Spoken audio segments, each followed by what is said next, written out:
रुक्मणी कहने लगी सुनो भैया जबर है तुम हल्के हो तो लड़ाई लड़ाई ना करिए मेरो भैया जबर पिया हल्के हो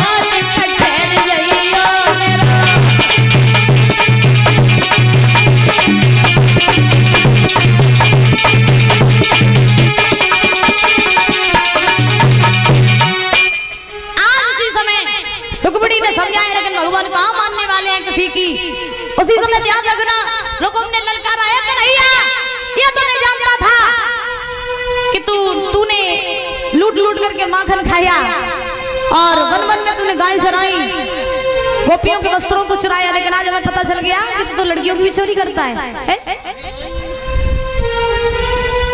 तो मेरी बहन को लेकर के आया जबरदस्ती अब हम तुझे छोड़ेंगे नहीं। परिजन महाराज भगवान कन्हैया रुकुम में युद्ध होने लगा। जब युद्ध होने लगा तो युद्ध यहाँ तक हुआ कि भगवान कन्हैया से रुकुम हार गया। जो रुकुम भगवान कन्हैया से हारा रुक्मिणी ने देखा कि प्रभु से मेरा भैया हार गया है, प्रभु से मारते जा रहे हैं, तो उसी समय रुक्मिणी ने हाथ पकड़ लिया, जवाब दिया प्रभु मेरे भैया को मारो नहीं। क्यों? क्योंकि अगर आज मेरा भाई मर गया तो ऐसे बहुत से समय आते हैं जब एक बहन को एक भाई की जरूरत पड़ती है। इसीलिए प्रभु मेरे भैया को न मारो। अगर भैया मेरे मर गए तो लोग जब कहेंगे रुक्मिणी ने अपने प्रेम के खातिर अपने भाई को मरवा दिया, छोड़ दो मेरे भाई को। भगवान ने छोड़ दिया। रुकुम इतना लज्जित हुआ कि रुकुम जब कुंदनपुर से चला था तो उसने ये प्रण किया था कि अगर कन्हैया से हम हार गए तो दोबारा लौट करके कुंदनपुर में मुख नहीं दिखाएंगे। तब इस रुकुम ने एक भोजकट नाम की नगरी बसाई जो भरथना के नाम से प्रसिद्ध है। भोजकट नाम की नगरी बसाई जो भरथना के नाम से प्रसिद्ध है। श्री सुखदेव जी समझा रहे हैं राजन परीक्षित। आज इधर भगवान कन्हैया रथ पर सवार है, तब तक बलराम अपनी सेना लेके आए गए। जो बलराम अपनी सेना लेके आए भगवान कन्हैया ने बलराम को देखो रुक्मिणी के पीछे छिप गए जाएंगे। रुक्मिणी को निकल पीछे गए छिप रहे। भगवान बोले भैया आइयो जो तो चुप्पा बताए कि हम आए थे कुंदनपुर तक और जो ने जान ली कि हम तुम्हें लिवाए के आए तो जो हमें का दशा करिए तो हम ही जानते। अब बलराम आए जवाब दिया कन्हैया लड़की के पीछे कौन छिप रहा है? इधर सामने। भगवान सामने आए। अब बलराम कहने लगे जब बता कि हमने तो सजा कही थी कि हमने तो से कही थी कि तू पंडित जी को छोड़ेगी आदि दूध तक, फिर पंडित जी को कहाँ छोड़े आओ, जब कन्या किनकी ले आओ। अब बलराम जी बोले सुनकर आइया क्या कहाँ से ले आए और मोहन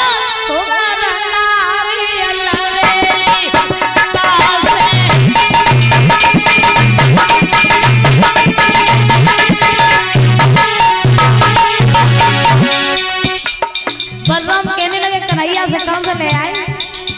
कहाँ से ले आए? इतनी सुंदर बिटिया किनकी ले आए? कहाँ से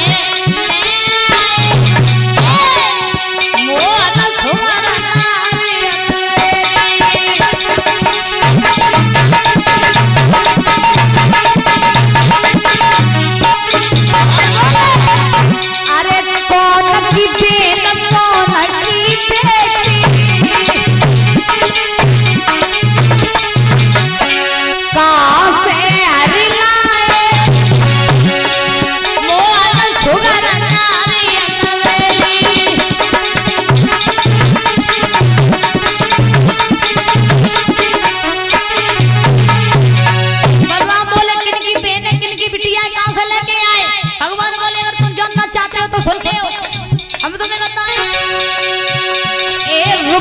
की बेन भी समकी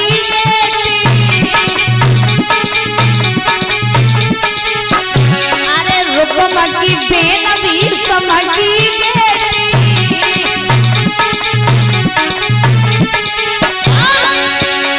कुंदनपुर से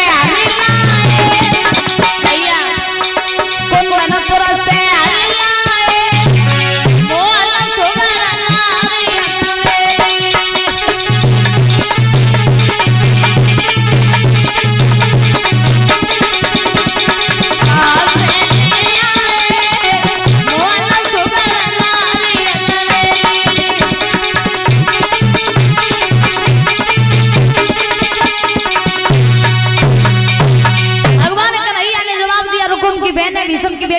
जौनपुर से लेकर के आए।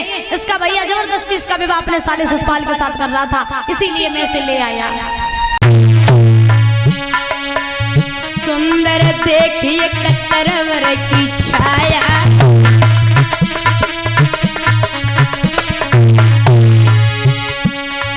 वहीं पे विप्र ने आसन लगाया।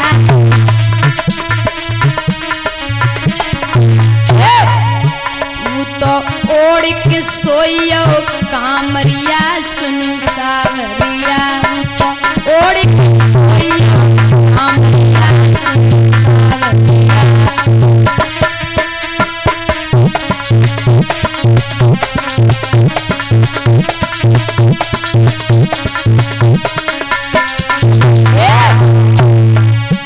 मोई भीष्म की लाड़ो ने जो है सुनो सावरिया, मोई भीष्म की लाड़ो ने